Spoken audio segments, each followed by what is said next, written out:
Welcome, everyone. I now call this meeting to order. The roll call has been taken by the clerk. This meeting is held in a hybrid format in accordance with the electronic participation policy for virtual meetings. The full corporate policy 50 regarding electronic virtual meetings is available online to review.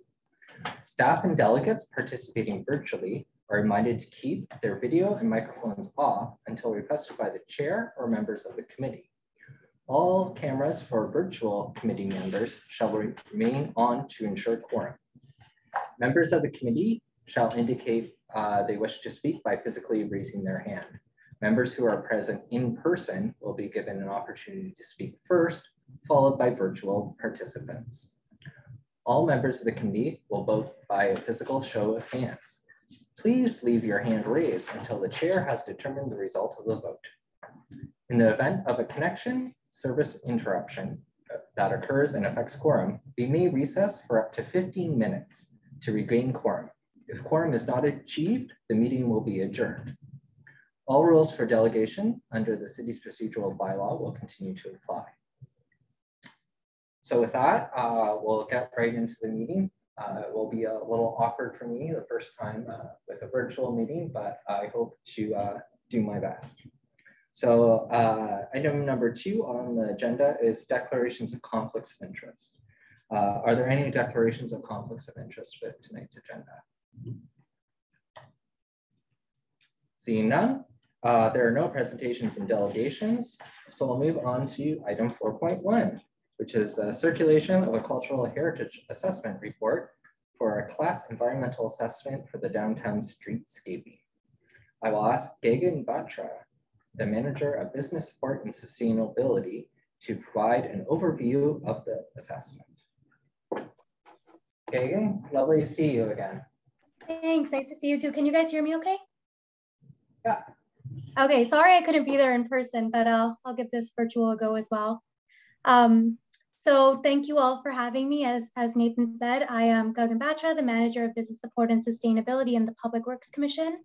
I'm going to just give a brief overview of the downtown Brantford streetscape EA and the project that's been taking place, and the cultural heritage report that was conducted as part of this study, and I'll be happy to take any comments or questions after I'm done. So for those who are unfamiliar with this project, the downtown streetscaping project was initiated in July of 2020, and it's going to be coming to a close this summer.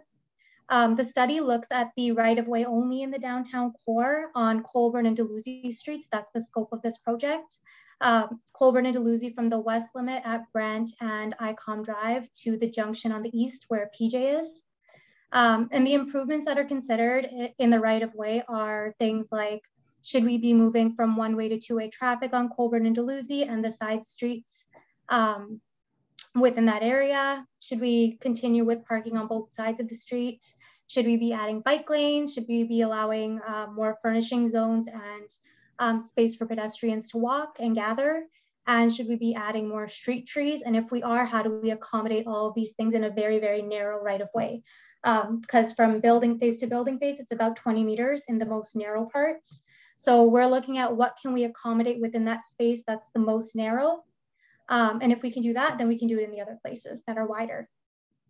So that's what we looked at as part of this study. And it was necessitated actually by the need to service the underground infrastructure that's in the downtown core, where a lot of it is aging. There have been water main breaks, other utilities issues underground over the past few years. Some of the utilities underground are as old as the 1800s, 1890s, and some are as new as the 2000s. And it's just ranging in age. So this will take a holistic approach and really tackle the entire downtown core and be a full corridor reconstruction. And because we're going to be doing the underground, we're going to be taking apart the road and lifting the road anyway so we can service the underground. So the idea behind this study is that when we replace the road and resurface it, we might as well replace it with something that's beautiful. The purpose is to create a downtown destination where people want to go to attract visitors and really revitalize that entire area. So many studies were conducted as part of this EA. One of them included was the cultural heritage report, but we also had the archaeology study, traffic study, parking study, many others. And it was very high level at this stage because we don't have any detailed design that's done that the heritage could propose any mitigation measures. But what the report did find is that most of the heritage resources and landscapes are outside of the right of way and related to the buildings or the built infrastructure more so than the roads themselves.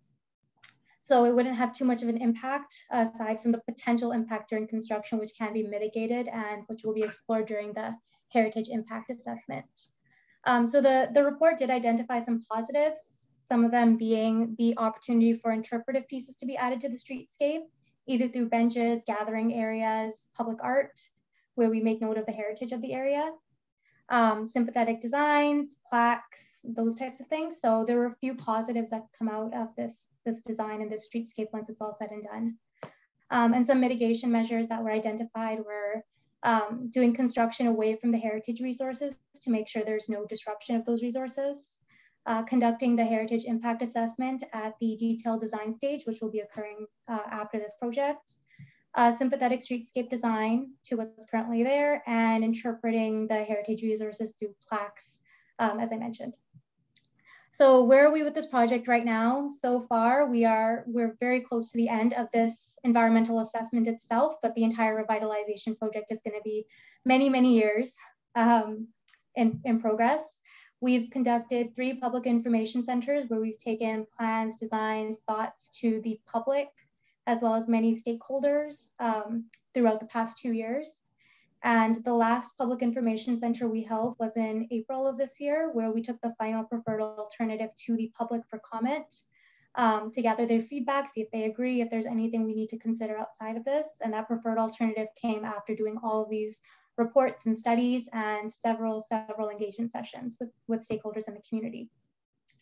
So next steps, we're going to be going to council with this plan and a preferred alternative recommendation next month for approval. And after that, we'll be able to get into detailed design once this environmental assessment is filed.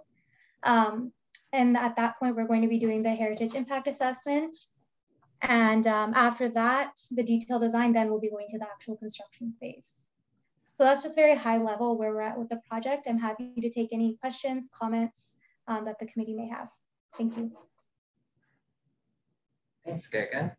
Any questions from any members of the committee?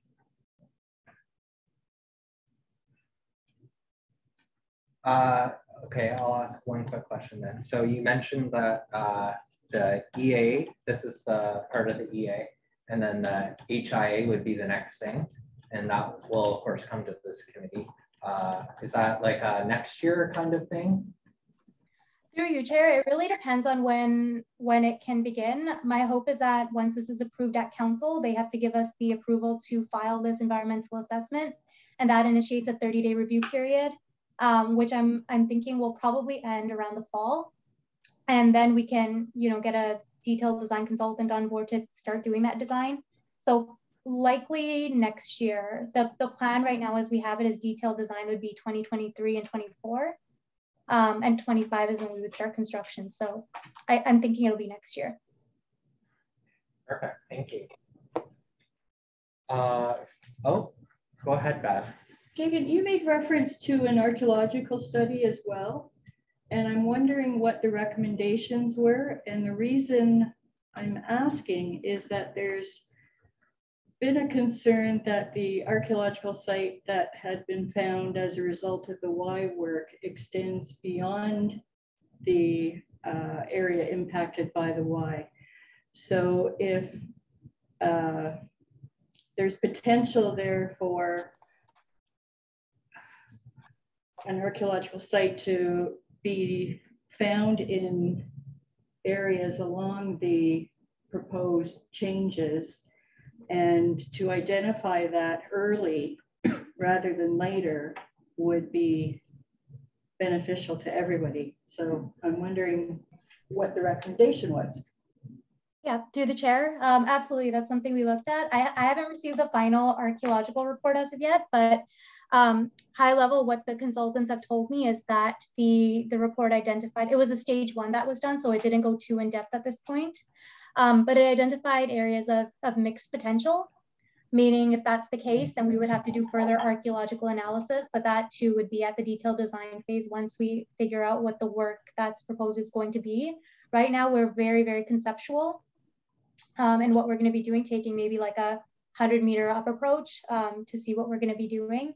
And once this design alternative is approved, then we can move into the detailed design, which then will tell us where the place is, depending on how far we need to dig, or depending on where we need to go, things that need to be replaced, we'll know exactly where the archaeological work is needed. That'll be at the detailed design as well. Does that answer your question? Do you have a follow-up? No, that's great to hear that you're aware and you're thinking ahead of these concerns. Thank you. Thanks, Pat. Go ahead. So is stage 2 done before we put any shovels in the ground? Through the chair, I would have to review the full archaeological report. As I said, it's not complete as of yet. I haven't seen it. But if it is warranted in the area by the consultants and they say that there's mixed potential in different areas, depending on where we're digging and what it's going to be, they would have to do the stage 2 prior to any construction. But it's typical that in these types of projects, the stage 2 wouldn't be done until, you know, detailed design phase anyhow. Does that answer your question? Yeah. So the archaeological assessment, that report, will that also come to this committee once it's finalized? Do you, Chair? I'm not too sure. Maybe somebody from planning can weigh in. I don't think it's typical for the archaeological to come before Heritage Committee. I think it's just the Heritage Impact reports, but I could be wrong. I wouldn't know the answer to that. Okay, Patrick's willing to jump in here on this one. So. Yes, so through the chair, we circulate the heritage impact assessments, conservation plans, cultural heritage assessment reports to the Heritage Committee for comment. That's in accordance with the council direction. At the time, I know this direction came from a discussion that happened at Heritage Committee. At the time, it was felt that we would not circulate archaeological assessments because that necessitates making them a matter of the public record. And at that time, we did not want to put them publicly on the agenda. We did not want to have issues where supplementary documentation and detailed site locations were made public out of respect for that sensitivity of that information. So no, we would not circulate the full archaeological assessment or a portion of it. It's still part of the EA. I personally don't know that process, but we would not circulate the assessment to this committee for comment. Through the chair, to Patrick's point, sorry if I could just add to that, the EA process is that once the EA is filed, all of the studies would be made public, so that it would be posted on the website for the 30-day review. Does that make you have a follow-up, Beth? May I? Yeah. Through the chair, can I just say something to Patrick? The way the archaeological reports are structured now is such that any sensitive information with regards to site location registration is not part of the report. It's separate. It's the supplementary documentation. So there would be no risk really to having them available. Okay. Any other questions for Gagan before we move on? No, see none. Thanks, Gagan. It's lovely to see you again. Thanks for coming. Thanks, anytime. Have a good night. Okay, so we have the opportunity to add comments. So does anyone want to add a comment about this HIA? Otherwise, then we'll have a motion to receive. No one has any comments. No comments? So then can I get a mover for a motion to receive? Dan Brown, thank you. Seconded by Tamara. Any discussion on the motion? Seeing none, I'll call the question. All those in favor? Thank you. Hands down. I declare that carried. Thank you very much. We'll now move on to item 4.2, circulation of a heritage impact assessment for 167 Mount Pleasant Street. I will ask Rushika Anguish and Rob Phillips to come forward and provide an overview of this assessment. You'll have 10 minutes to present, inclusive of questions. Good evening, Chair and members of committee. Tonight, and thanks, Lisa, for putting that, sharing that with the committee. Next slide, please. I think I'll quickly go over this. The property is located at 167 Mount Pleasant Street in Brantford. It is about half an acre and fronting onto Mount Pleasant with a frontage of 34 meters. It's currently zoned residential type 1B. As a part of redevelopment of these lands, we're seeking a zoning bylaw amendment application, and through the pre-consultation last year, it was noted by city staff that a heritage impact assessment is required based on a couple adjoining properties in this area. Next slide, please. Thank you. So the existing dwelling, the property, it is an old, a single detached. It is proposed to be demolished for the redevelopment of these lands. The building does not feature any significant architectural styles, and it has not been identified of any interest in the Heritage Register as well. In the next couple slides, I'll talk about the surrounding context before we get into the proposal. Next slide. Thanks. So the two properties that were of interest that triggered a heritage assessment are at 156 Mount Pleasant, which is across the road, and 169, which is abutting the subject lands to the south. Both of these properties were identified in the Heritage Register, but are non-designated in under Ontario Heritage Act. Next slide, please. So the property at 156 Mount Pleasant Street, it was constructed in about 1905, according to the Heritage. The pictures here show the property. It looks like from the site visit that the property has undergone an addition to the north in recent years. This is shown with the white vinyl siding that is shown on the picture. Please. So 169 Mount Pleasant, that was constructed again in 1905. It's noted to represent Edwardian classical architectural style as per the Heritage Register project documents. Property is non-designated. The picture shows the features of this property. Next slide, please. Just talking a bit about the surrounding context, the property on 171 Mount Pleasant was severed from 169, and a new home was constructed in just last couple years. It is shown on the slide in front of you. Next slide, please. At the rear of the subject property, there's a condominium development that has just been completed in last couple years, and it is shown at in front of you right now. Next slide, please. So the proposal is to sever the property into two separate lots. One will have a single detached dwelling and detached 2 units.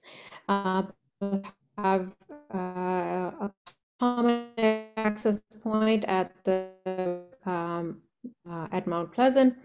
A reason to allow for the semi-detached dwelling units. Following the zoning bylaw, we would also go through a consent as well as a site plan control application process. Next slide, please.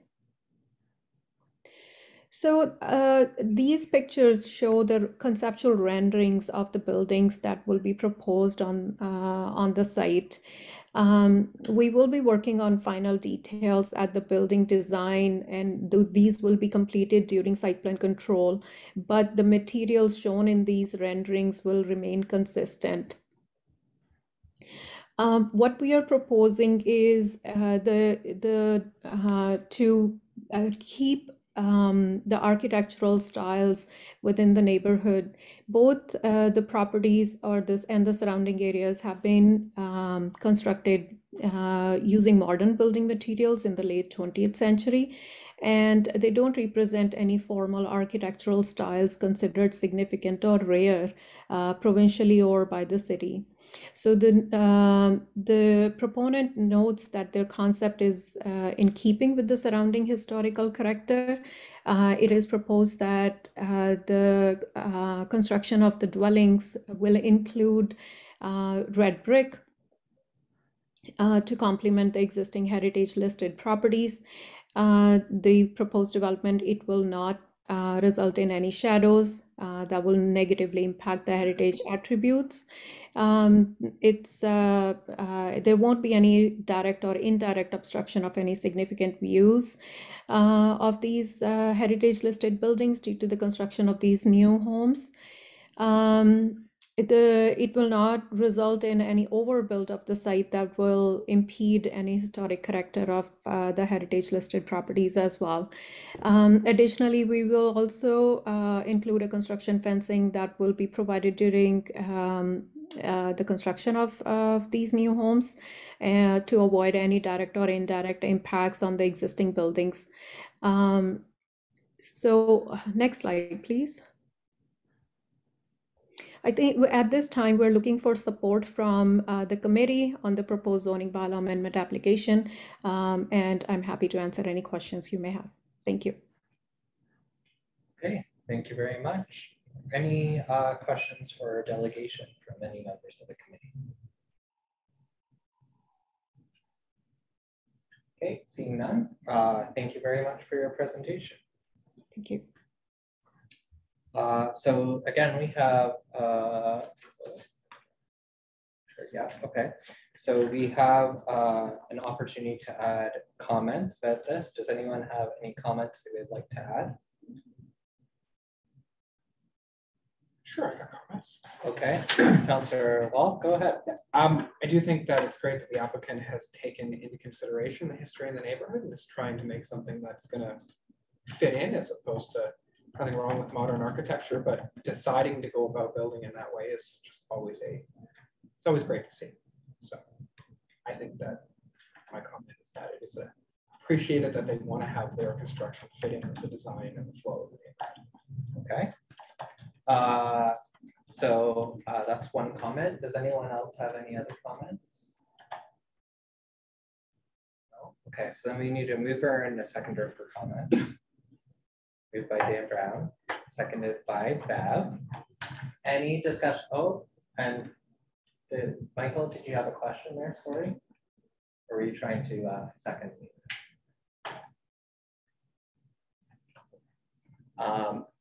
No, I was seconding it. That's okay. Okay, perfect. Any other discussion on our motion or one comment? Seeing none, I will call the question then. All those in favor? Thank you. I declare that carried. Thank you very much. We will now move on to item 4.3, the circulation of a heritage impact assessment for 316 West Street. I will ask Rachel Redshaw, Rodney Gay, and Paul Shute to come forward. As a reminder, you have 10 minutes to present, inclusive of questions.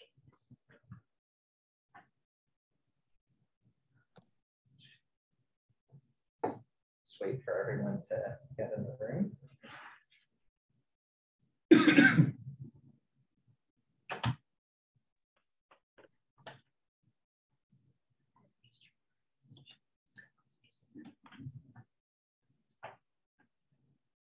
What are the odds their names are the same?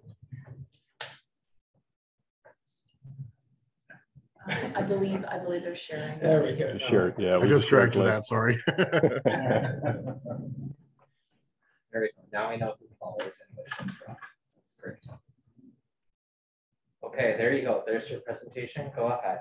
Perfect. Thank you so much. My name is Rachel Radja. I'm from MHBC Planning, and I'm going to provide a brief overview of the Heritage Impact Statement or Heritage Impact Assessment for 316 West Street, Brantford. Go to the next slide. All right. So the location and heritage status. So the subject property is located in that red dotted line. So the corner of West Street and Galileo Boulevard. It's not a listed property on the Municipal Heritage Register. It doesn't include any buildings with the exception of a billboard structure, and it's primarily a wooded property. Just southwest adjacent is 314 West Street. It is a listed heritage property on the Municipal Register. It's at the corner of West Street and Kennedy Street, and it includes a 2-story dwelling. So move to the next slide. So the proposed development, it includes 2 3-story apartment buildings. So before I use the site plan, so building A has 22 residential units and building B has 26 units, and they're proposing 72 surface parking spaces, and those are primarily to the rear of the building. They aren't proposing any underground parking garages. Now to the right, you're going to see some renderings.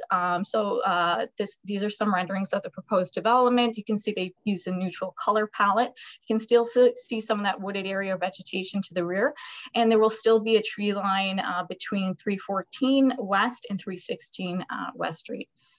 Next slide.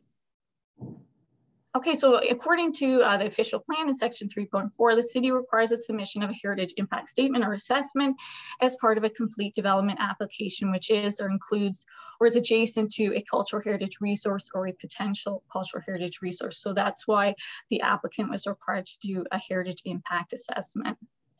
Next slide. So as part of that assessment, we do have to evaluate the property to determine its cultural heritage value or interest, and we have to do that under the prescribed Ontario Regulation 906. So we determined that the property at 314 West Street does have cultural heritage or value, and that's for its physical design value. The house on the site is representative of the Italianate architectural style constructed in the 1880s. So here we've listed the heritage attributes. So these are the attributes that we use to assess the impact to the cultural heritage resource as a result of the proposed development. So we can move to the next slide. So this is the impact assessment. So the impacts here, these are the impacts that the ministry requires us to assess. So when we did this assessment, we didn't identify any adverse impacts. So there's no destruction or alteration of those heritage attributes. There are no shadows caused by the 3-story buildings to the adjacent cultural heritage resource that are significant. There's no isolation of the heritage attributes or isolating that building from its surrounding context. It's really directed towards Kennedy Street. There's no direct or indirect obstruction of the views of any of those heritage attributes. So the use of the property for residential use is actually consistent with Kennedy Street in the northern part of Galileo Boulevard. And lastly, land disturbances. So we did do a little bit more of a detailed analysis of land disturbances. Now the house, the listed property, the heritage house is elevated. So we're not worried about drainage. There's no issue in terms of drainage. We also looked at any possible impact as a result of excavation or construction activities. So the house is about 10.08 meters from the actual construction. So we can flip to the next slide so you can get a visual. So we did an overlay of the site plan, and again, to show that distance. And because there's not an underground parking garage, we don't have the significant excavation as you might have with other buildings that are greater height or having those underground parking garages. So typically our rule of thumb is that if a new construction is 6 meters and above, we're not really looking at some significant land disturbances. Typically anything between 3 and 6, we're looking at potential land disturbances, and anything below that, that's when we have concern.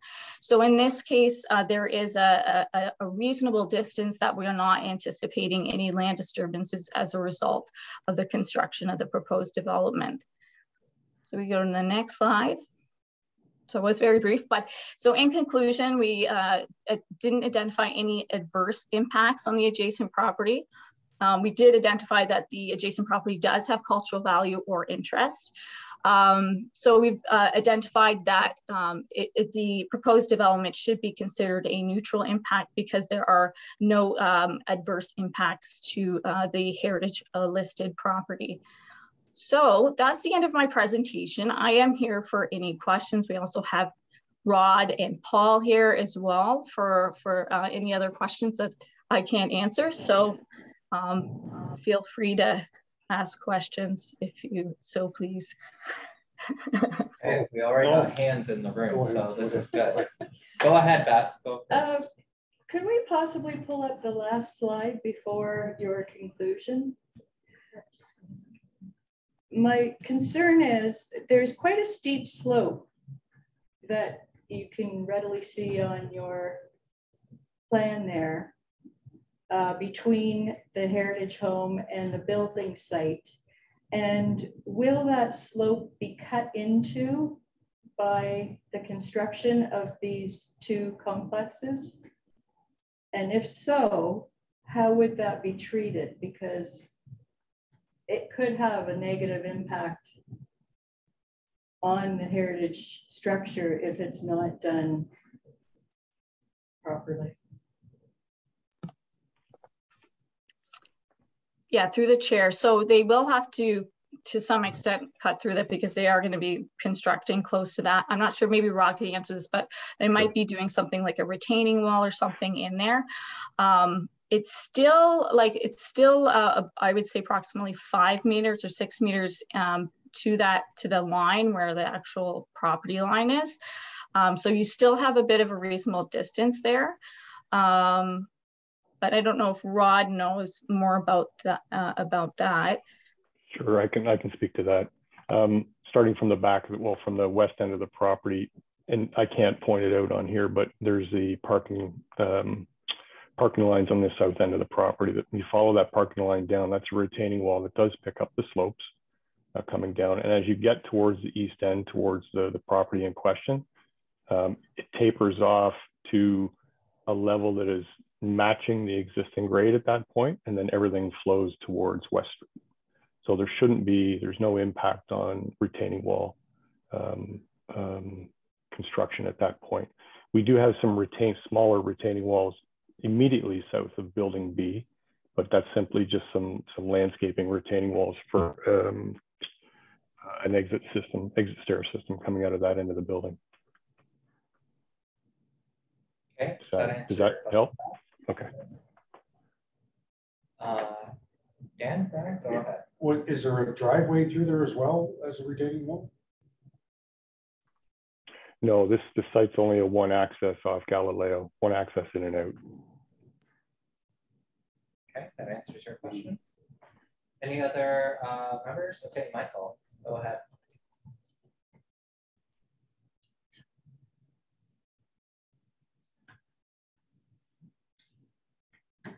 Michael, did you have a question? Yes, has the resident been notified yet that this plan has actually been put into motion, or that you guys are at least assessing it?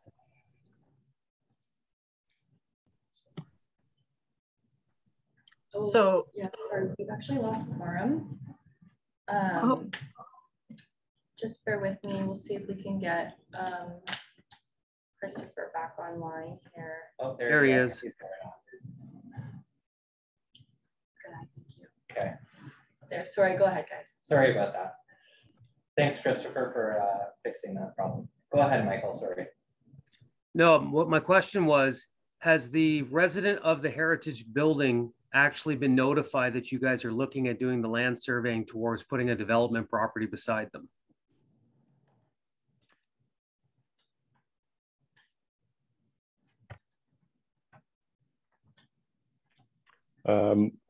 I'll be quite honest, I'm not sure if they have. We've gone in for our first submission of site plan application.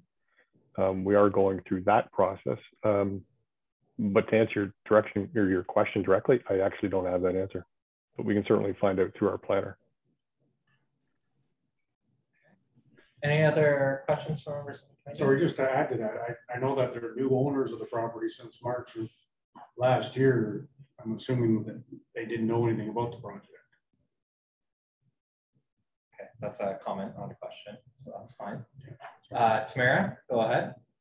Sorry, just to piggyback off of Michael's though, the current zoning is R4 though, right, for that property? Like there's no zoning changes or anything else like that required for this?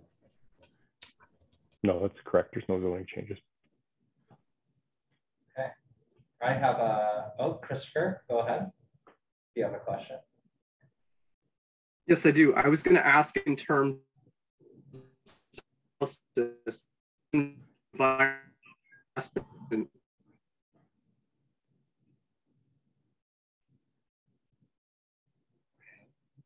I'll just get you to repeat yourself there, Christopher. We are kind of breaking up a bit.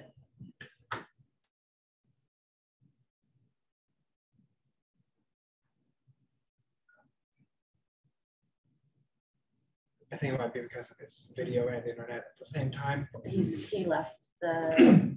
Oh, there, he's there again. Christopher, can you try saying that again? We lost you there for a moment. Sorry, can you hear me now, Nathan? Yeah. Yes? Okay. Has an environmental site assessment actually taken place on this site? Because it does seem that you are taking a considerable amount of space for the building as well as parking. What are you doing to ensure that the local ecosystems are not actually disturbed?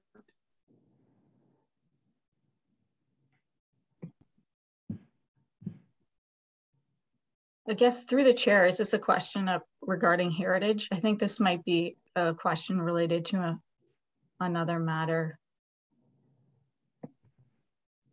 I would say in terms of the local ecosystems as well, based on if there is native species in the area itself.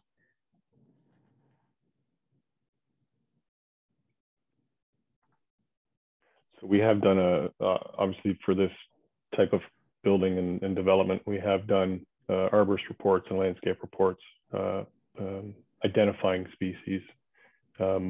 And through those reports, there hasn't been any negative impact towards that. Okay, Christopher, does that answer your inquiry there? Yes. Okay. Any other members of the committee who have questions? Because I got a couple. Okay. So my first question is, what geological or physiographic feature is the site on?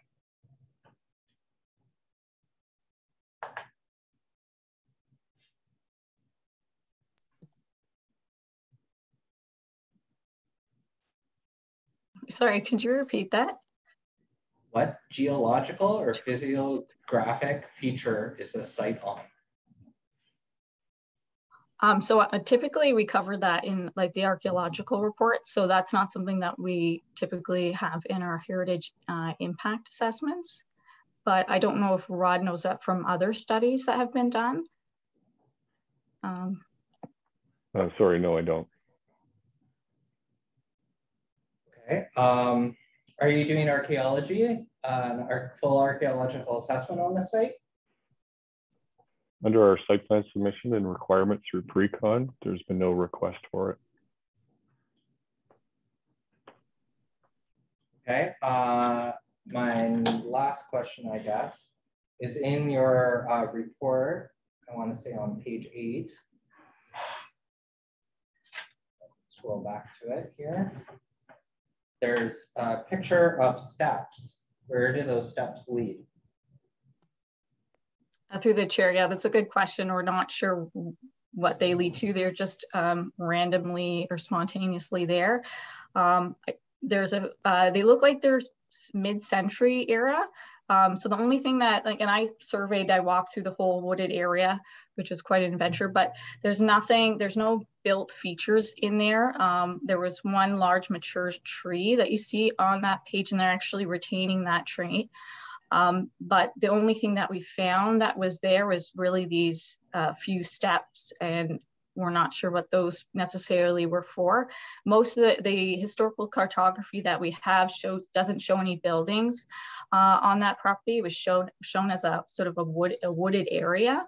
And it seems like in the back, there's a lot of refuse, like sort of like old farm equipment or things that people maybe had used that as a dump, but it didn't look like, you know, it was used for, you know, residence or anything like that. There's nothing in the history that we found that there was really a building there.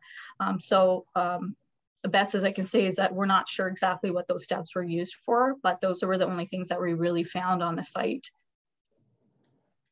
So as part of your heritage impact assessment, did you look at city directories for a list of previous residents? Did you do any land registry research that normally happens during heritage impact assessments? Yeah, so we do look through the land registry. I mean, our focus is really 314 West Street because it is a listed property, but we do review the subject property itself. And so for a while, it was actually part of a larger estate and had been a wooded area for a long time. It's hard because a lot of the aerials, because it's so wooded, the aerials are not really helpful because we can't really see much because of all the vegetation. But from the historical maps that we do have that identify buildings, there were no buildings identified on those maps in that location.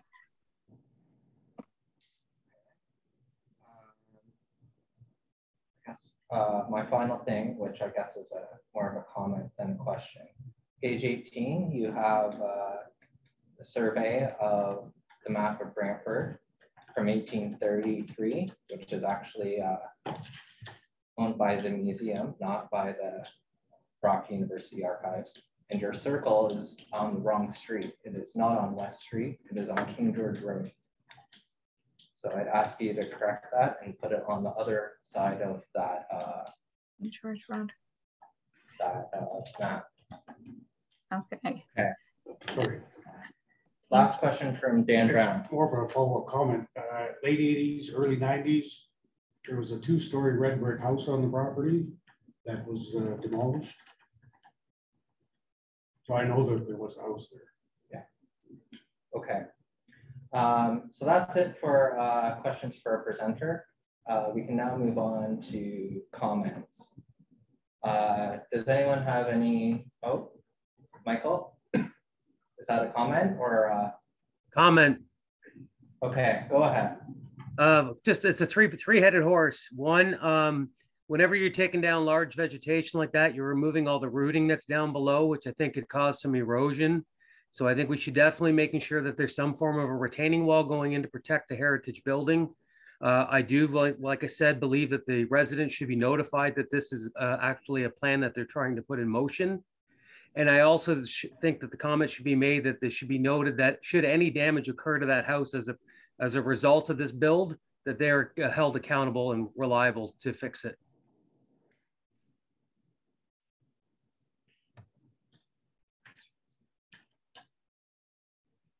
So we'll just have to pause again as Christopher's camera. Okay.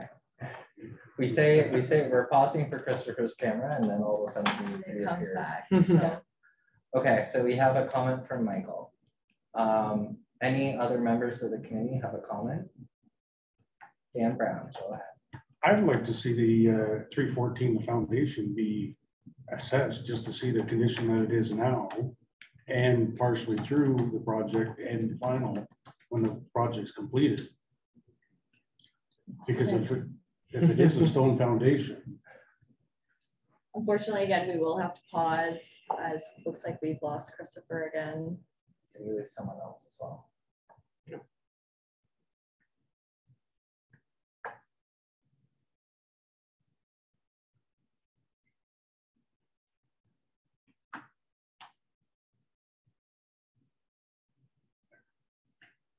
Yes, there we go. Continue. Go ahead, sorry. So because it is a stone foundation, I think that it should be assessed throughout the project. Not only for them to repair any damages, but something major stopped along the way of the project. Okay, so we have 2 comments. Any other comments? Christopher, go ahead. I was going to say one quick thing as well, was about one of the comments that the presenter also spoke about, as it was a matter that they did address in their impact analysis, and said that land disturbances were apparently not a part of what the Heritage Committee does indeed do, even though this is in their individual analysis. They do say that they have looked into any such changes as in grade or anything that alters soil, yet they apparently say that it's not necessarily congruent to what their study is. And I thought I should bring that up because in general, it's not how you design.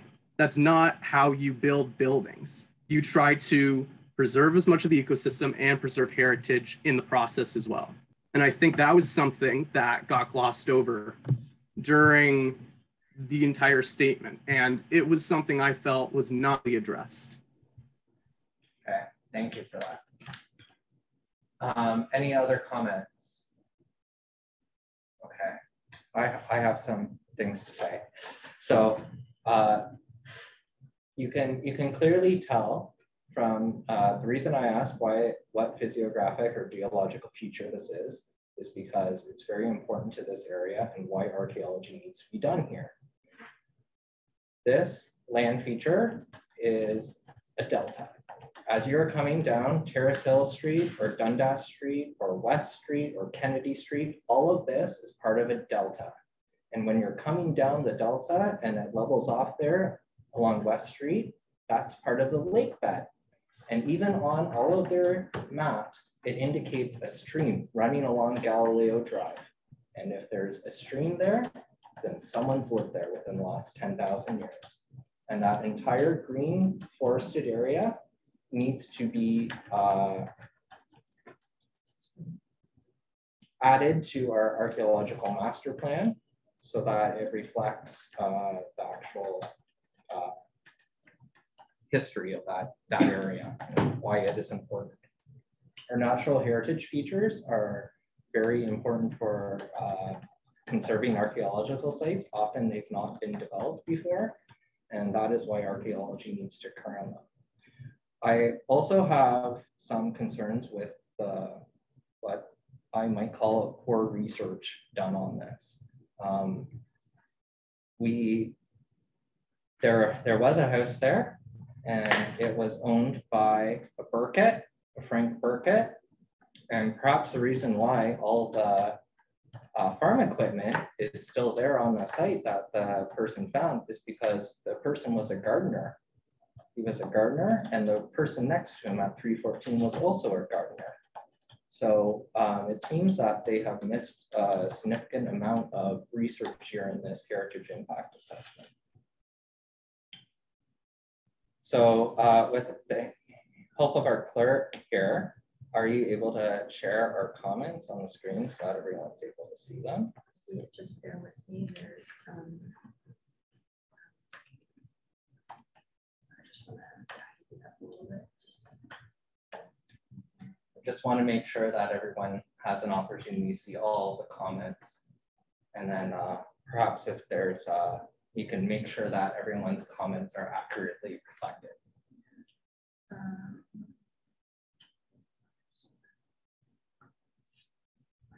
Pre-discussion notes here, so just bear with me.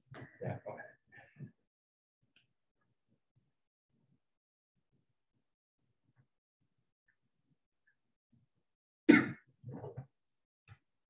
Frank Burkett, B-I-R-K-E-T-T.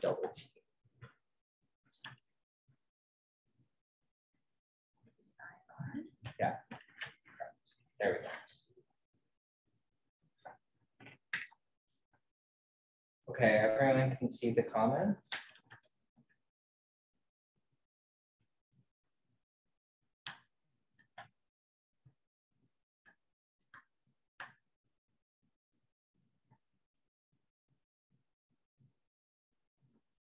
Okay, does anyone, first of all, I guess we need a mover and a seconder for these comments.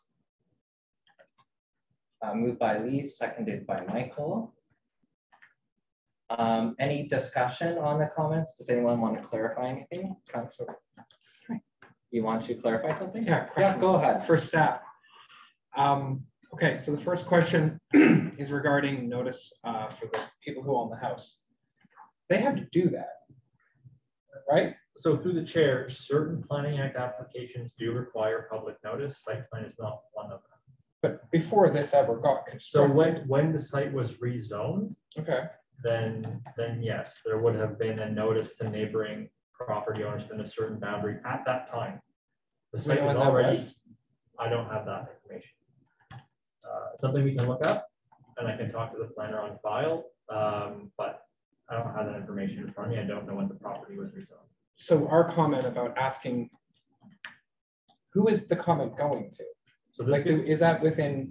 So these comments will be forwarded to staff. So Lisa will prepare them, forward them to me. I incorporate them into heritage comments and provide that all to the applicant at one time. So they will have your comments as a committee along with my comments as staff, and any other staff heritage related comments. That will be for the planner on file to be considered. But that doesn't mean they have to do it.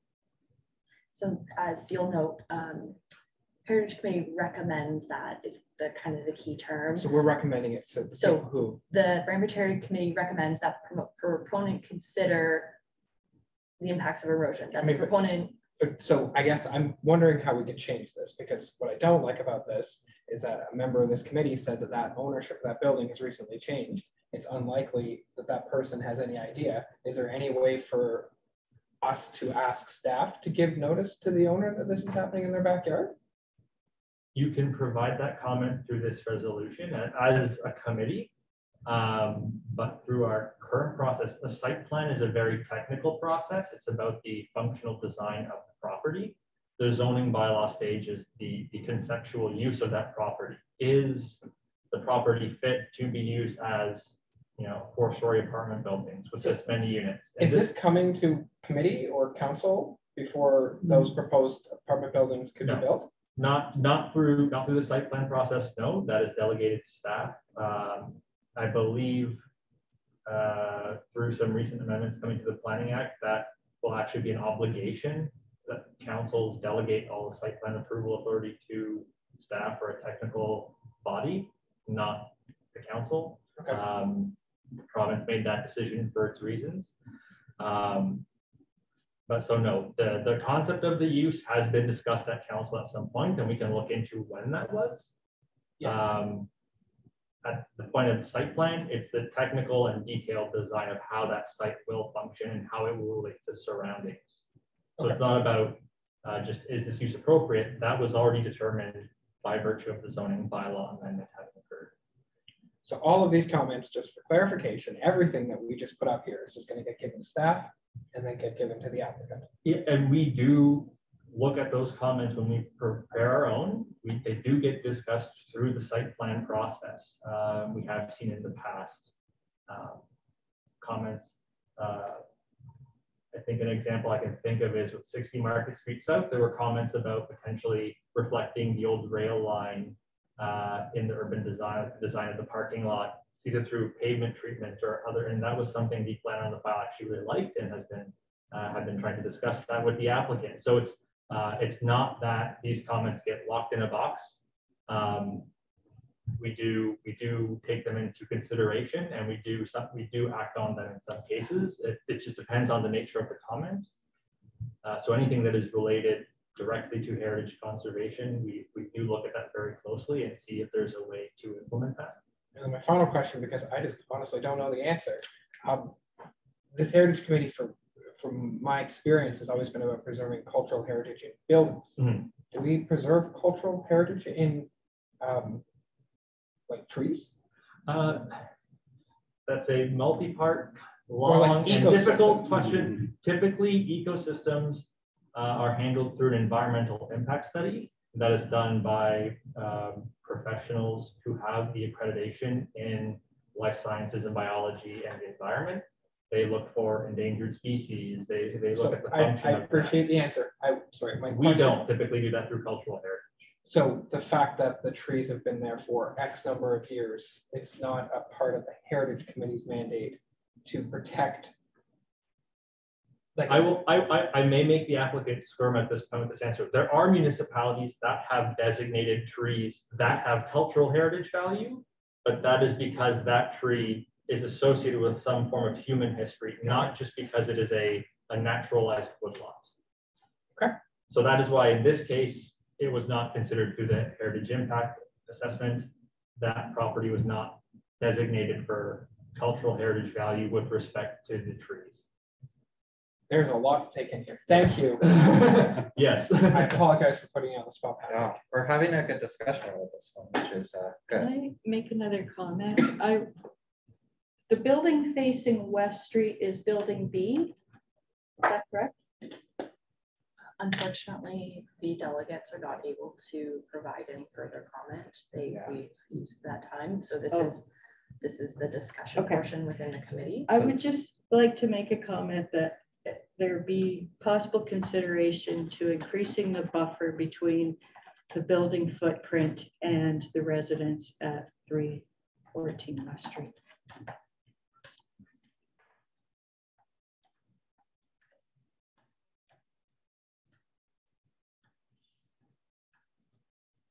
Building setback from a property line is what distance? For a building like this? I'd have to look at the particulars of this site. I don't know if there's a special exception just off the top of my head, and if there is, I don't know what that might be. Okay. But there are, depending on the zone, it will have setback requirements. Then for certain uses, it'll also have a buffer requirement. So.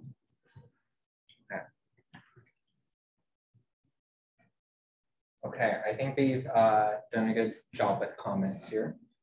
Any other discussion on the comments?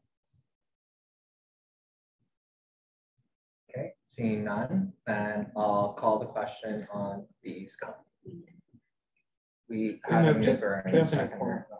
Michael? Lisa, rather Michael than and Lise. Michael and Lise. Rather than proposed development, can you say building B? Yes, that's.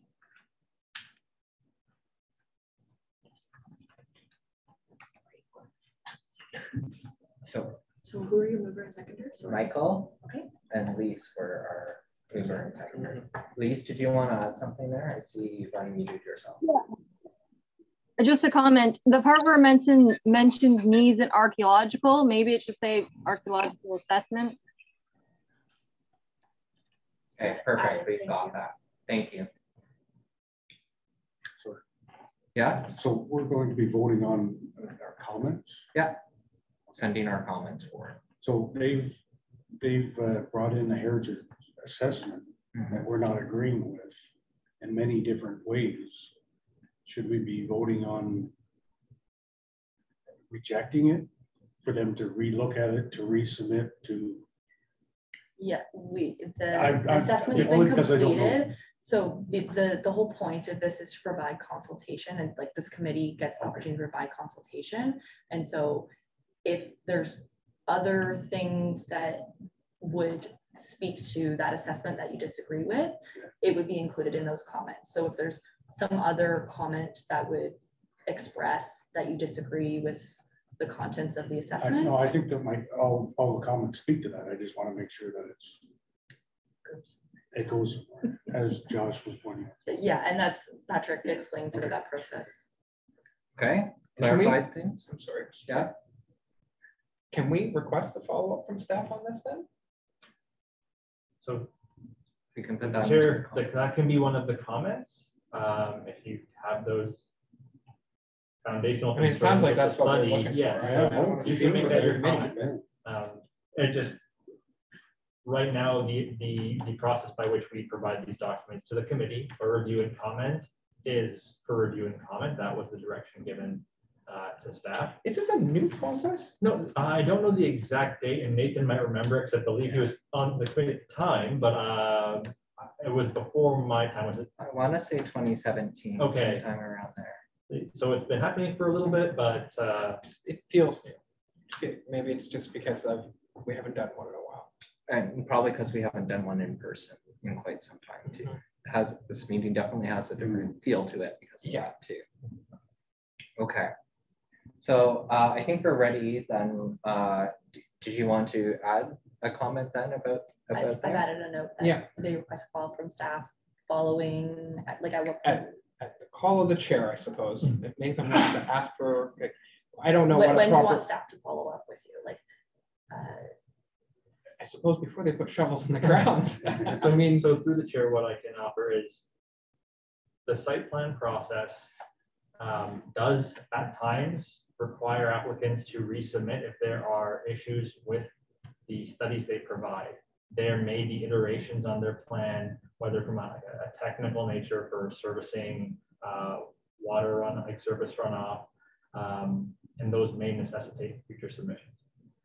If they were to provide a study with a future submission, then we would circulate it once we receive it. If there is no iteration required on the design, then the site plan process can result in conditional approval where it's approved in principle, but they have to satisfy certain requirements. And there's the full final approval when all the conditions are satisfied. So I can't say when it would be coming back because they are in the driver's seat as far as any other changes. And again, it's a quite comprehensive process. And I'm not the planner on file. I can talk to the planner on file, find out that information if one is anticipated and what the approximate timing of that is, but I don't think we can force them to apply by a certain stage. Or he said. Okay. So we'll leave it open-ended then. Okay. Yeah. Just like that? Yeah, we'll just leave it open. Okay, perfect. Okay. We had a good hearty discussion here. Any last words before I call the vote? Okay, seeing none, I'll call the question then. All those in favor? Thank you. All those opposed?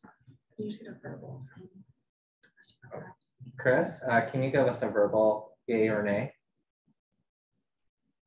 You may have frozen again, which may affect our standing quorum. perfectly still.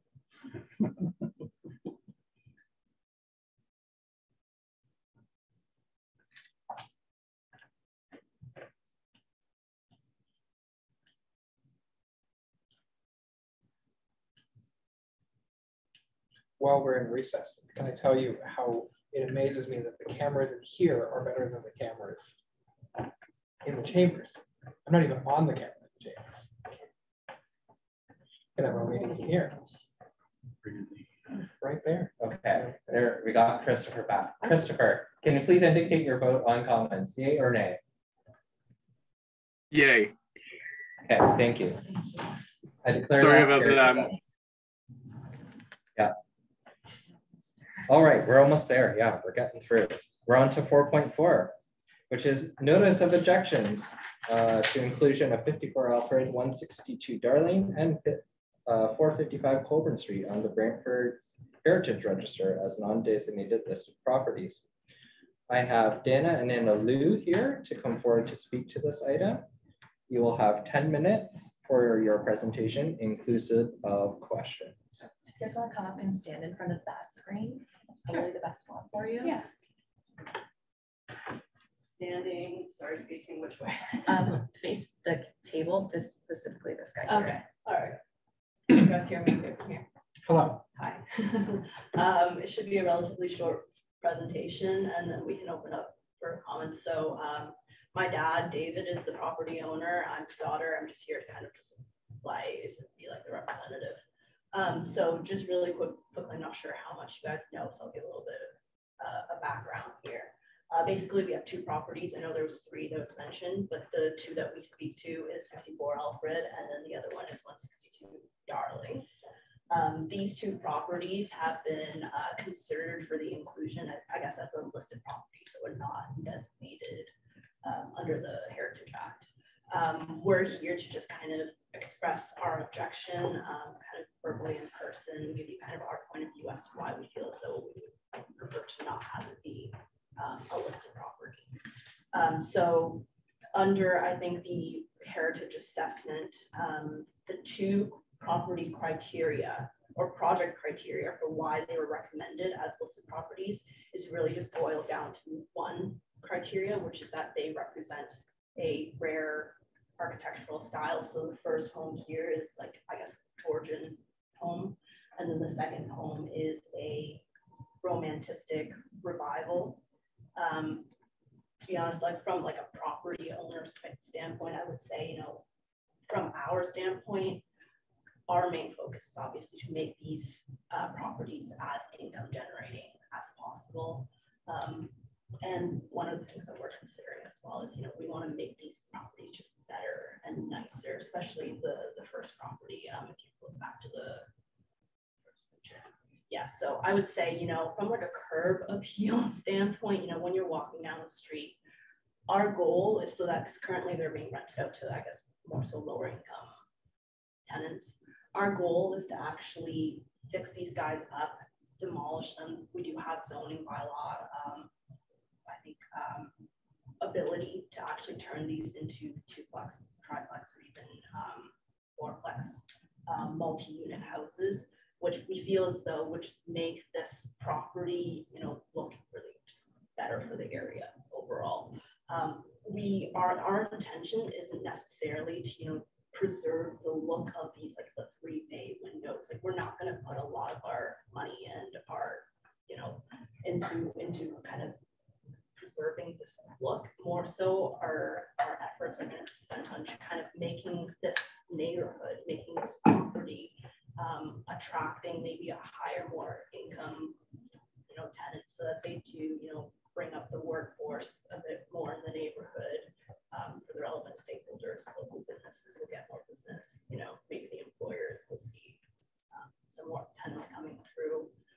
So from that standpoint, our objection is just mainly, you know, we do have plans for future further development for these 2 properties, and having them being as listed properties will just create a more, it's not like it's impossible, it just creates a little bit more of a challenge for us going forward, because now we're going to have to go through an approval process. It may or may not happen.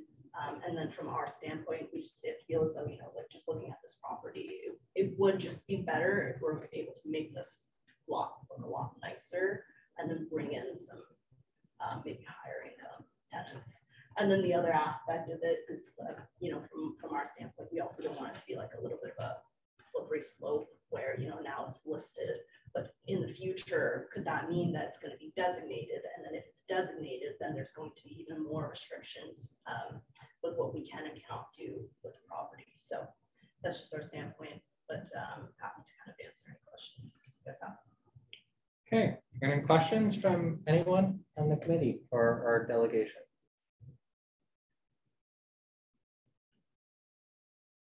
Okay, seeing none, thank you for your presentation. Oh, sorry, Dan. How long have you owned the properties? Dad? Actually, you know, Joshua, you are a realtor, I'm a realtor too, right? So I just want to wait at the right time. So right now,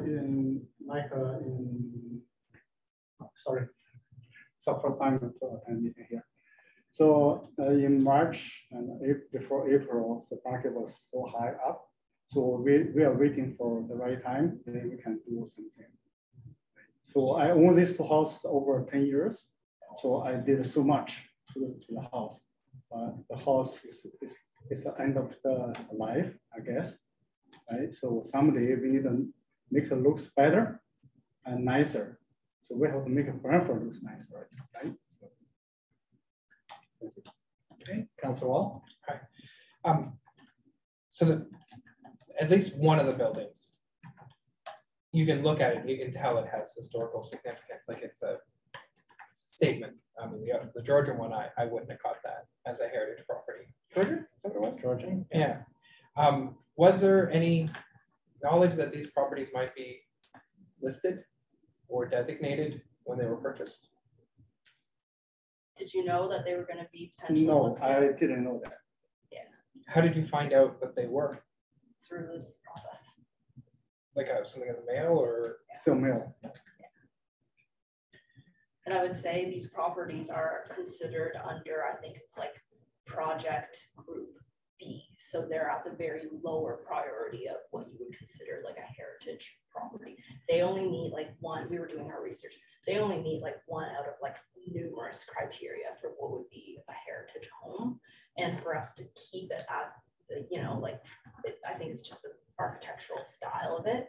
And I think, you know, just removing bay windows or doing some, you know, things here and there would just automatically nullify it from being even meeting any criteria, to be honest. So it's just more so from our perspective, it feels a bit redundant because we're going to get it listed as a property and then in a matter of time, it's not going to meet all the criteria once we consider what we're going to do. What will you do if it does get? I mean, it's not going to impact. If it does, then we'll, you know, we'll stick with it. If we plan on doing demolition, we'll go through the approval process. You know, we'll put up our case. It's not like it's the end of the world. It's just, it'll just make our lives a bit easier, for sure. Okay. Thank you. Beth, do you want to? Yeah, just a question. Is 54, is it a frame structure or is it actually brick that you're deciding? It's a frame. I'm sorry? It's a frame structure. It's frame. Okay. Any other questions for members of the committee? I guess I have a quick one. So in terms of listing your property, the only thing that will affect it is a demolition. Yeah. So if you're looking to improve the site, you can improve the existing structure for sure within it. Yeah. And is that something that you would consider or you would think about doing? I think, I mean, our primary goal is, well, I think demolition is definitely the only really limitation as of right now. We just don't want it to be, you know, because after this is going to be a rigorous process into seeing if it's a designated property as well. So we just don't want to kind of go down that rabbit hole. And we do have plans for further development, which would include demolition. So that I think would just be like kind of a challenge for us. And then you said something about it only meeting one criteria. Mm-hmm. And what was in that criteria? Was a rare or vanishing form? Yeah, so for 54 Alfred, there's two reasons why it was recommended out of like a whole slew. Yeah. The first one is that the property predates incorporation of the city of Brantford. That's indisputable, like that's factual. So yeah, we're happy with that. And then the second one being that it represents a rare architectural style being Georgian, but you know, like just kind of looking at it, yes, it might incorporate, you know, all of the general form of a Georgian home. But like, you know, just looking at the current shape of it, we're not keen to kind of keep it in that state. We'd rather spend our money and all of our resources and build something a bit nicer. Okay, that was just I think what I was trying to clarify, because I knew this structure definitely is one of the super old ones in Brantford. Yeah. So that's why it's important. Okay. And last chance for any questions from any members of the committee. Okay, seeing none, thank you for your presentation. Thank you. Thank you. Do we head on out, or so you can have a seat? They're going to do their discussion debate now. And then when they're done, if you want to take off. So Patrick has a bit of an overview to provide us as well with this. Right? Go ahead, Patrick. Thank you, Chair. I believe Lisa will be putting up the presentation for me.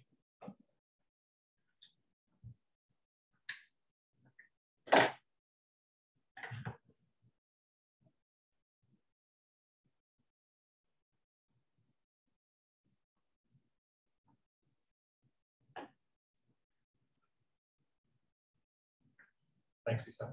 So this presentation considers the notices of objection for all three properties, 54 Alfred Street, 162 Darling Street, as well as 455 Coburn Street. That is owned by the Brantford Norfolk Catholic District School Board. Next slide, please. So all three properties were listed as Phase B. So part 2, Phase B of the project was the southern portion of the Old East Ward. Council added these properties to the Heritage Register on March 22nd, 2022. Next slide. And just for context, we've included the image included in the property information sheet, as well as the location map of each property. So 54 Alfred is located at the intersection of Alfred and Victoria Streets. Next slide, please. The second property, 162 Darling Street, is located on the north side of Darling Street, just east of Clarence. Slide, please. And the final property, 455 Coburn, is located at the corner of Coburn, Murray, I believe, and East Avenue. So it has frontage on three streets. I will be going through each property in sequence, so we'll just do the information, a quick overview of what was said in the objection letter provided in the staff report, and then the criteria. So next slide, please. So first we'll focus on 54 Alfred Street. Next slide, please. Thank you. So as was indicated, we received the notice of objection. The letter actually reviewed the property against the criteria for cultural heritage value or interest that are in the Ontario Regulation 906 under the Ontario Heritage Act. I know this committee is familiar with that regulation. It's what we use in Ontario to determine sort of as the baseline whether a property has cultural heritage value. Strictly speaking, under the legislation, that criteria is not required for listing only if a property is to be designated, but it is that baseline. We used the criteria in the Heritage Register project and developed it further to be Brantford specific, but based on and mapped to all of the criteria in the regulation. So the full letter is attached for your reference as one of the appendices of the staff report. Through the project, as was noted by the property owners, the property met to the criteria. It was also of a sufficient integrity to warrant the listing. So in addition to project criteria, overall historic integrity based on what could be seen from the street and understood from the property records in our heritage inventory was considered for integrity. And then those project criteria, what's the age of the building and what's the architectural style amongst many. A property was not required to meet every criteria or the majority of them. There was a threshold. And so if the property didn't meet a certain threshold, lower tier criteria, for example, it may not make it forward in the recommendation to be listed. So this property was recommended through the project criteria because the two criteria are met. So of its age, predating the city of Brantford, and through the heritage inventory, we only had, this was considered one of the rare architectural styles in the city. So in the heritage inventory database, there were 50 or fewer examples of this architectural style in the city. So next slide, please. So the first criteria we looked at of the project criteria was, does this property predate Brantford's incorporation as a city? This is an excerpt from the 1875 bird's eye map. We can see the property reflected on the map. You can see its two-story massing. You can see the side gable design. We do see a rear tail to the building at this stage. Next slide, please. So now we're post incorporation of the city of Brantford. This is a bird's eye map commissioned for 1892. Once again, we see a reference to this dwelling at this location, the two-story massing, the side gable. We see a rear tail or rear portion of the building that's one story. And next slide, please. In 1919, we see our city fire insurance plan produced for Brantford and for insurance companies so they can get a sense of insurance risk. We do see the frame structure, the yellow code. It's a wooden building. We can see the dashed line for the front porch. The map will note it's a two-story. There have been some changes at this stage. We do see that previous rear portion either was removed or is in a different location. And there are some additional structures in the rear, but fundamentally the building is there from before Brantford is incorporated, and we see that continuing. So due to this age of the structure, that was one of the criteria that is satisfied. Next slide, please. The Georgian architectural style. This is a style that ranged, it was fairly simple. We do see it on larger and at the time would have been more wealthy properties. An example is the Myrtleville House, also here in the city of Brantford, but this is a more modest version of the style, or more modest expression of it. So it's the two-story massing. Typically houses in this style were at least 2 stories. Symmetrical design. So we have the dashed yellow lines break up the 3 bays or just portions of the facade. We see the side gable roof. Generally from the street or from the front, you would see a rectangular plan. The wood frame construction we saw on the fire insurance map. Wood frame construction is also very common for Georgian architecture. A clapboard exterior. In this case, there has been replacement of the original siding over years, and that's understood and that can be expected. Generally, it was a style with low ornamentation. So we see plain window surrounds, and you might see a simple cornice with returning eaves. So there is a hint that there might have been returning eaves covered over in aluminum flashing or other siding, just evidenced by the sort of vertical end on the inside of the gable. So it does meet the Georgian style of architecture criteria. We do find that the property satisfies the age criteria in the Heritage Register project. So based on that review, yes, we do believe as staff this property warrants inclusion on the register.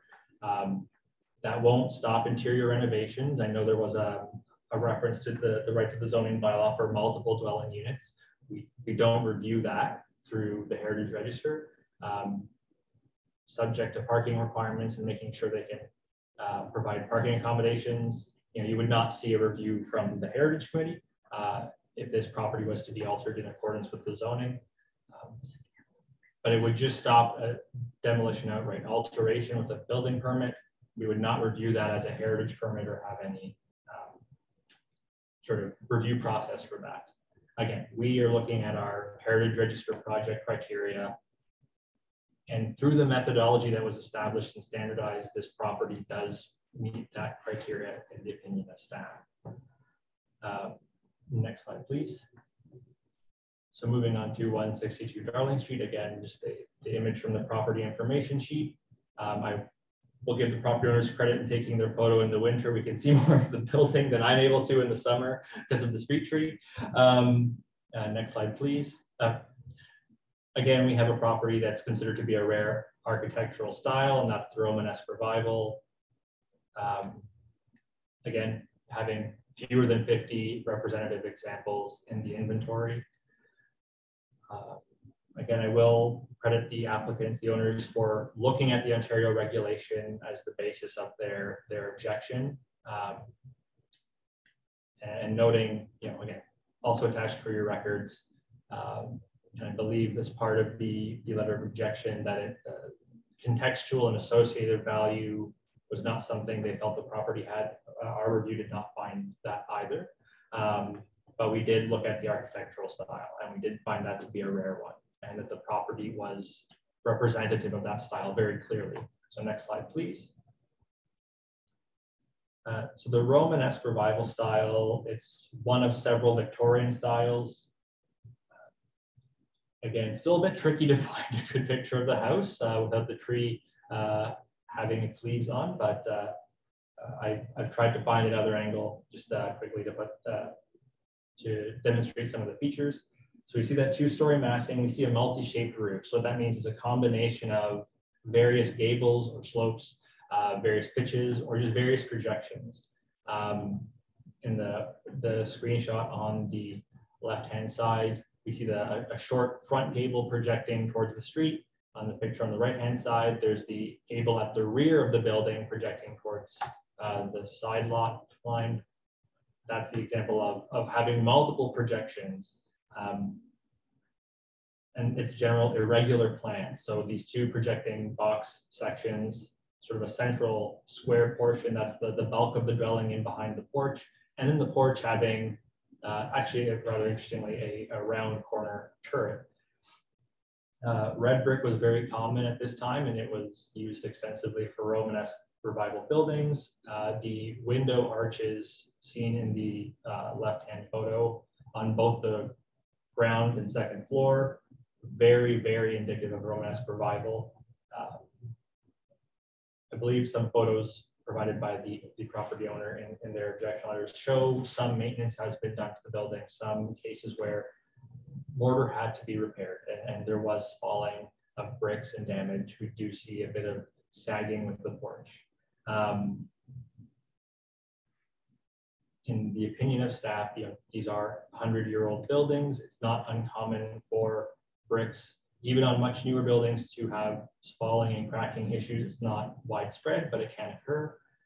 Mortar is designed to be sacrificial, to fall apart, to try and protect the bricks so they don't get damaged.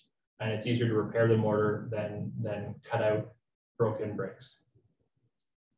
Another feature we would see on the building is the rusticated brick. That's the rock face. Looks sort of like a rock that was chiseled.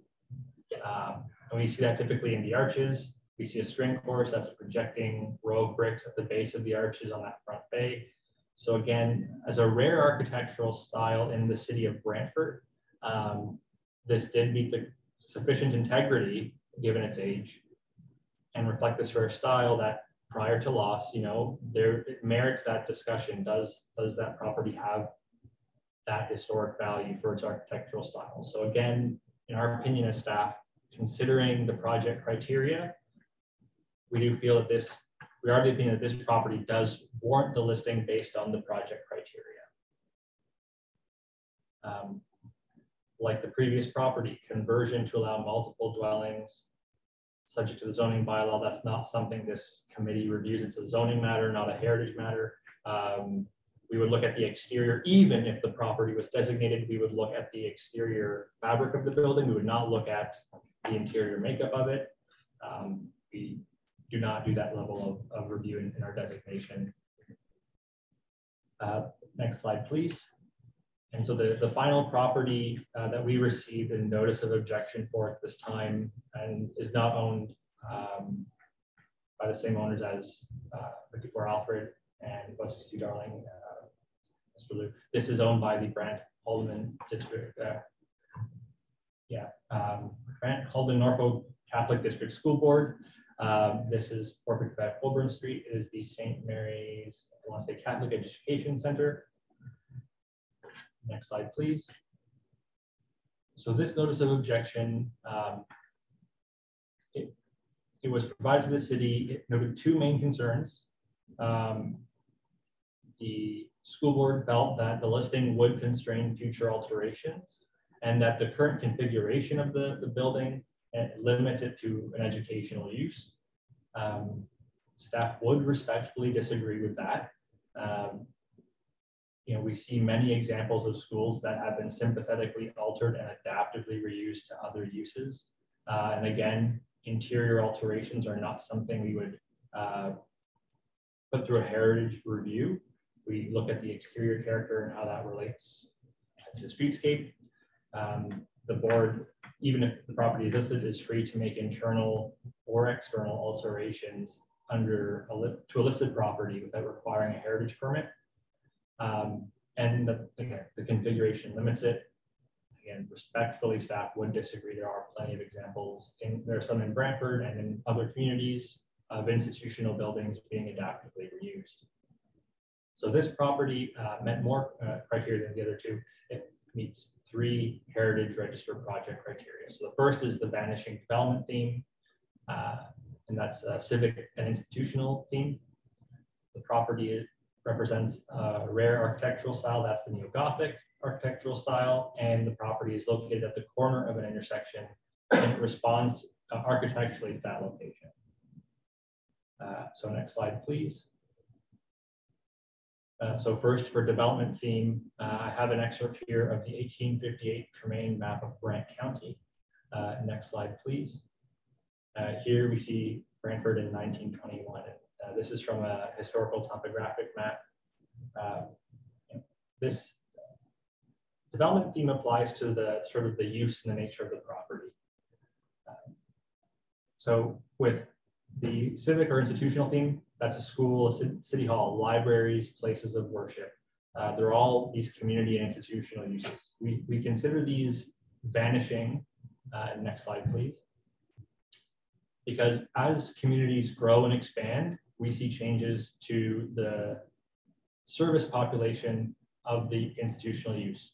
New student bases to provide schooling for, New post offices needing to be built or post offices being consolidated, libraries to serve an expanding population, different denominations or groups of faith moving into a city, establishing their places of worship.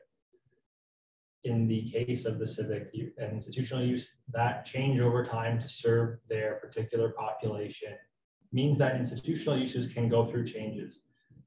455 Coburn Street was a school, and now it focuses on educational service, but to a different segment of the population. While still used as a school by the original school board that built the building, that potential for change over time, and we have seen this with repurposed churches and schools in the city of Brantford, churches that change hands from one congregation to another. That's where the civic and institutional development theme is seen to be vanishing. It doesn't stay static, but that history, that building still has an important function to the community that it is situated within. Next slide, please.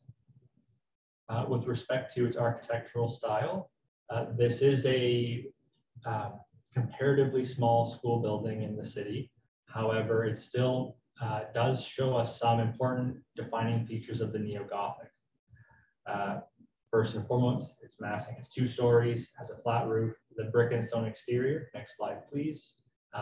In further detail, we see the vertical elements. We see the decorative wall buttresses. In previous styles, in a true Gothic style, you might see in a European church, the buttress is functional. It holds the walls up and allows stronger walls that are thinner, allow more light in. In the neo-Gothic style, the buttresses are retained as a design element, but technology for construction has moved past needing them as a structural element. We see a symmetrical facade, a rectangular plan for the building. So the dashed red lines, they show the limits of the repetition, the center point of that repetition. We see a front entrance facing Coburn Street, 2 flanking bays between the decorative buttresses, each of 4 tall, narrow windows. On the, I believe the Murray Street facade, we still see that repetition on a portion of the facade. We see those decorative buttresses. Now it's a 5-bay or 5-window bay, but that center window still provides that symmetry. We do see that there's an addition later on, or some renovation has occurred, but fundamentally, that original fabric is still visible. Next slide, please. We also see other features, including the parapet wall at the roof and the decorative stone banding that breaks up the size of the facade, but still sort of lends that symmetry on both sides of the main entrances. Next slide, please. And then as a corner property, so not every corner property inherently has met this criteria by virtue of being at the corner. What we look for through the project is properties that architecturally respond to that corner to address 2 or more streets. So with the facades, we see a similar style of window. We see a similar sort of proportion of window glazing to wall. There's not just a primary facade and then a blank wall facing the street. We see large doors with similar, different styles, but some similar elements to their design. So the facade is directly addressing the street it fronts on. It's not just a blank wall. So in that regard, we do feel that 455 Coburn Street meets the project criteria for its vanishing theme, for its architectural style, again, which is considered rare in the city, and for being a property which addresses the corner it is located on. So next slide, please. In summary, staff does feel that the 3 properties meet the criteria assigned under the project. So the staff position is that these properties should remain on the register for the time being. That does not preclude alterations to the properties, to change the uses, to allow further dwelling units. We would always encourage that the reuse is sympathetic to the appearance of the building, but the only control being put in place as a result of the listing is going to be that if there's a demolition of the building that 60 days notice be provided to the city. And at that point, that would result in a review. Does the property merit conservation? Through this report and this item on the agenda, this is an opportunity for the committee to provide comments to staff. We will be providing those comments in our report to Committee of the Whole, Planning and Administration. That's on June 14th. Again, copies of the objection letters provided by Mr. Liu, as well as by the school board, are being provided to the Committee of the Whole as well, and therefore to council. And again, we just, as staff, reiterate that this is to provide interim protection from demolition, but there's no further control and alterations. We do have the option at times to require heritage impact assessments. Those just as much protect the owner of the property. If an adjacent development were to go ahead, that development can be expected to demonstrate it's not going to have the negative impacts on the listed property. But we would always try to work with the property owner. So that concludes my staff presentation. I'm happy to turn this over to the committee comments and provide answers. Any questions for Patrick from anyone? Okay, well, I have a couple that are written down here during my thing. Do we know if 455 is a Coburn is a godly school? I would need to check it maybe in the property information sheet, but it just looks like a godly school to me.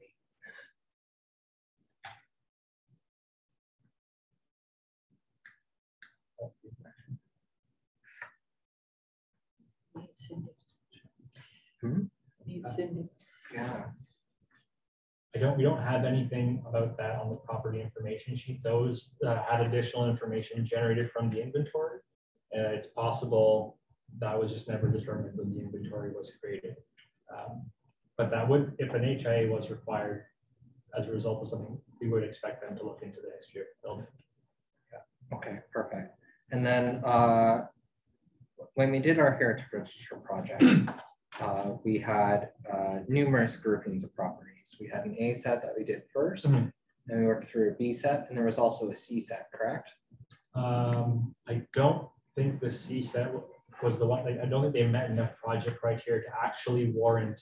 Those are the ones that were evaluated, I think, found to meet some criteria, but not meeting that threshold. Yeah. So whether it was low integrity, only meeting one low priority project criteria, for example. Yeah. Okay, good. I would just want to make sure that it wasn't the lowest rating. And then I guess my final thing. Maybe I didn't write it. I know I did look up 54 Alfred Street in the land registries. And the earliest transaction I can find on it is it's selling in 1859, which means it's already there, but there's no other record as to when it actually got built or when the person acquired the property. So all I know is that it's pre-1859.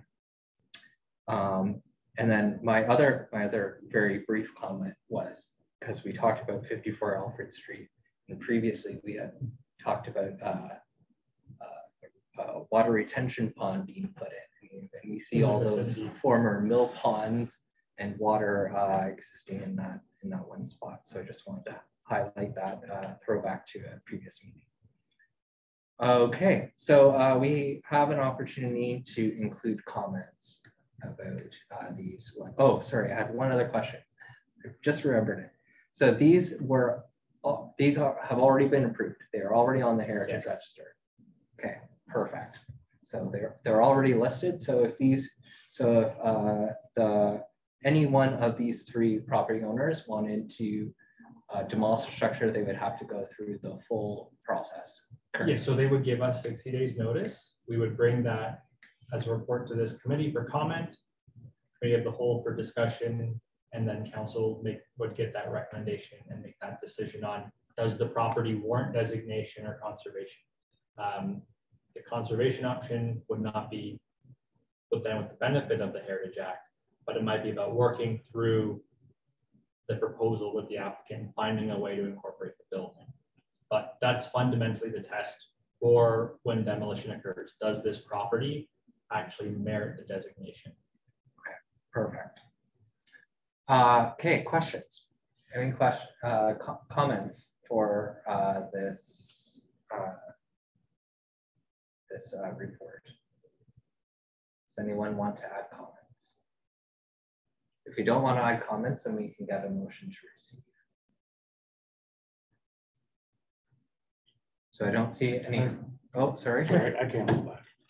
Go ahead, Dan. I think that it's definitely, they're looking at demolishing. I think that that's the goal, I think, for them, that I believe that we should be listed and we should be protecting. Okay. So Dan has a comment that it's already listed and we should continue to protect it. Any other comments? Christopher, go ahead. Maybe just to add on to Dan's comment in terms of if it is structurally sound and there's no problems in general with the building, I would say continue having it on the registry, sorry. Okay, thanks, Christopher. Any other comments? Seeing none, we need a mover and a seconder for comment. Dan, looking for a seconder. Christopher, thank you. Any further discussion on our comment there? Okay. Oh, waving to the. Okay. All right. Then I will call the question then. All those in favor? Okay. Thank you very much. I think we got everyone there, so that is carried. Thank you very much. We will move on to, we're almost there. 4.5, Heritage Register Project. We're now on part 2, phase D. We're getting through there. So Patrick has an overview of the properties recommended for listing under this phase. Thank you, Lisa, and thank you, Chair. So this is the staff presentation for Part 2, Phase D of the Heritage Register project. These are the properties. In the north portion of the Old East Ward and portion of Central Ward. So next slide, please. So as a background refresher for everyone and for those who are watching, so the Ontario Heritage Act requires municipalities to maintain a heritage register. That register must include all designated properties, and it may include properties that are not designated but are listed. And those are properties that are believed to have some cultural heritage value or interest.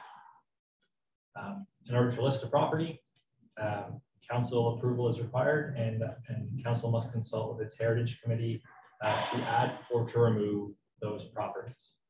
Next slide, please.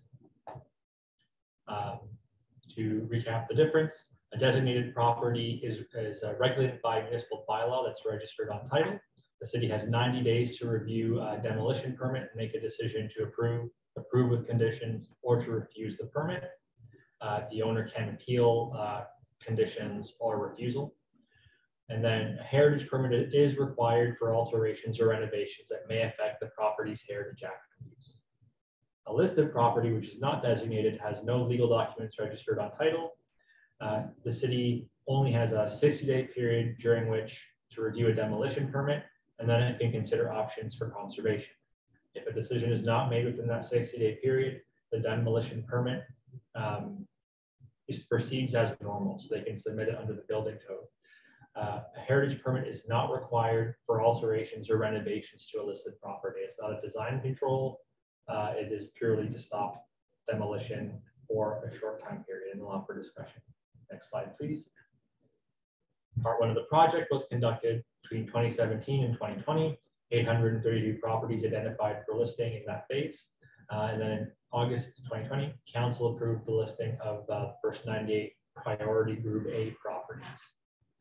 In part 2 of the project, council is considering the remaining properties in 8 phases, and that's occurring between 2021 and 2023. Each phase consists of consultation with the property owners in that phase. Next slide, please. So this is considering phase D of part 2. This is the map that shows all the geographic phases for the project.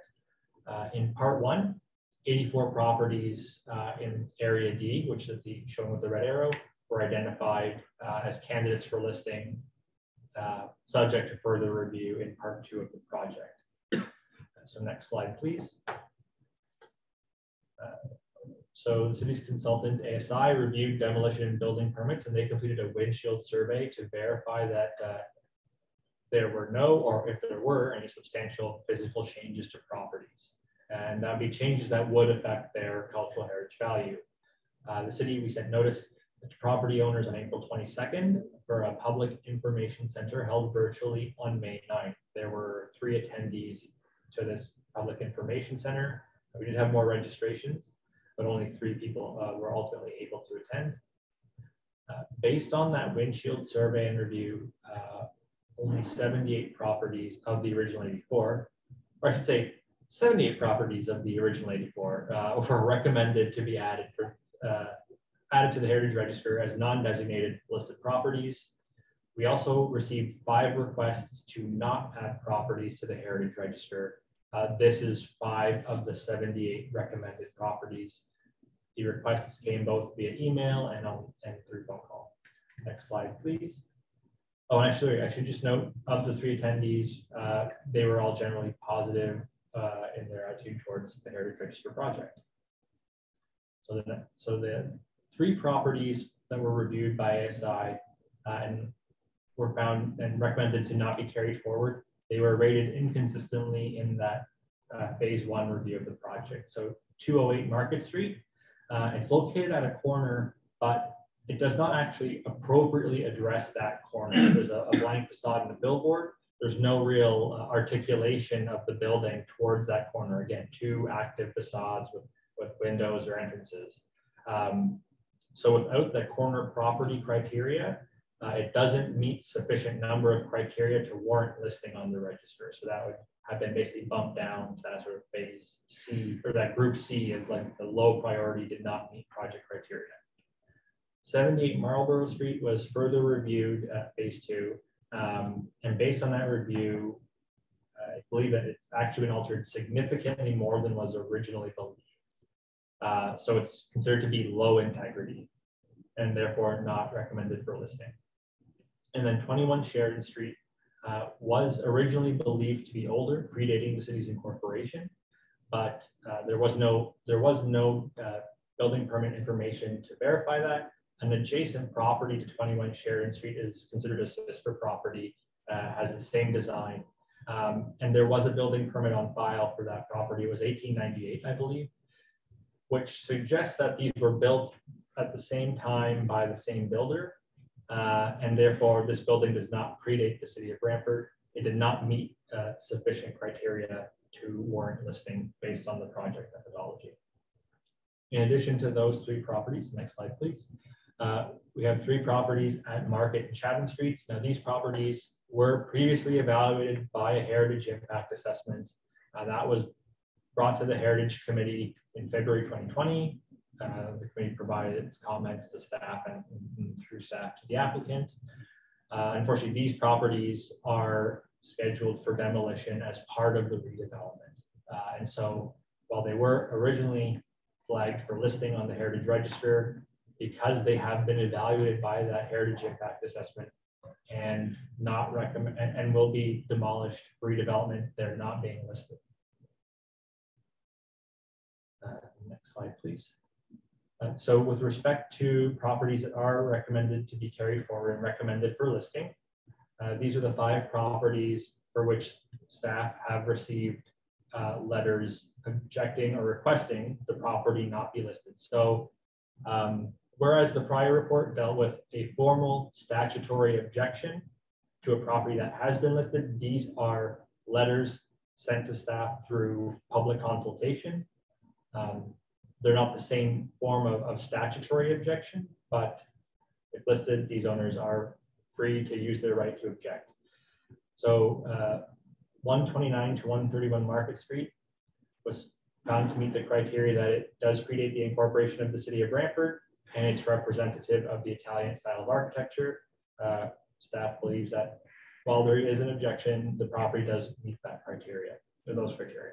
196 Marlborough Street predates the incorporation of the city of Brantford and is representative of the Georgian architectural style, which, as previously noted, is rare in Brantford. 204 Marlborough Street is representative of the Craftsman bungalow architectural style, also a rare style in Brantford. 30 Nelson Street or 81 Queen Street. This predates the incorporation of the city in 1877, and it is representative of the Italian architectural style as well. And then lastly was 292 Park Avenue. This property is recommended for listing because it's felt to be architecturally unique for its vernacular style. It doesn't quite fit into the commonly described architectural styles in Ontario. It's a local sort of one-off vernacular creation. Staff reviewed each of these properties against the project criteria, and in our opinion, these properties do still warrant listing on the Heritage Register. And so staff will be recommending that all properties that are in Appendix B of the staff report, which includes these 5, be listed. Next slide, please.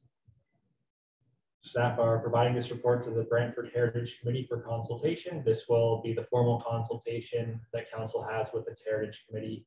Any comments by the committee will be included in our staff report on June 14th and provided to Council via Committee of the Whole, Planning and Administration. I'm happy to answer any questions the committee has. Okay, thank you, Patrick, for that very informative report. Any questions for Patrick?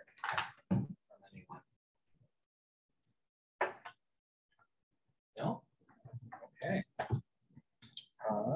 Then we will move forward to comments. Then, does anyone have any comments they would like to add?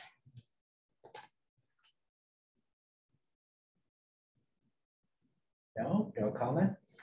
I guess I'll make a comment then that all properties, including those objected, should be added to the Heritage Register. Any other comments?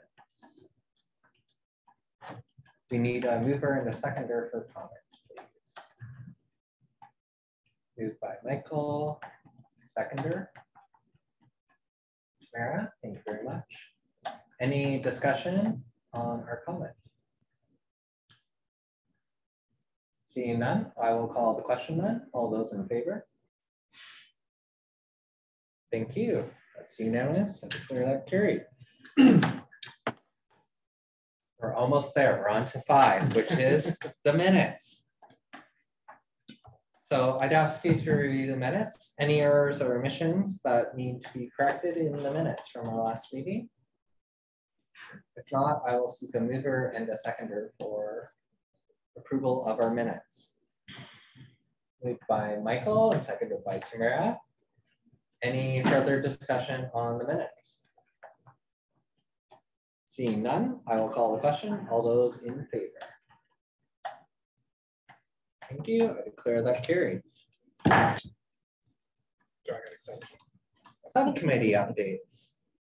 Can subcommittees meet again now, since we're meeting in this manner? Subcommittees can now meet. So if we're interested in starting subcommittees back up again, we can make arrangements to have a motion for the next agenda to appoint some folks to different subcommittees. Just that. So moved. We want to do that? Okay. Yeah, just as a reminder, it just has to be within the folks that are on the Heritage Committee appointed to the committee will be then appointed to the subcommittees. Okay. Okay. So we'll work on getting our subcommittees populated, I guess, fully for the next meeting. We'll touch base and do a report on that, just so everyone's aware. Okay, that's good. There are no resolutions and no notices of motion. Yes. You have to give notice to the motion. Yes, you do. Why not? You can provide notice now for the next meeting, I just right? was wondering if we could. No? You have to have a motion fully ready. And I could move. It has to be produced in the agenda, otherwise you have to waive rules. Yes. Okay. which you could also do next week. Okay. We'll chat about it after the meeting on record. So with that, I'm looking for a motion to adjourn. Easiest motion to make. Bev, thank you very much. Thanks everyone. Great to see everyone on the screen and some people here in person, and look forward to seeing you at our June meeting. We should bring snacks.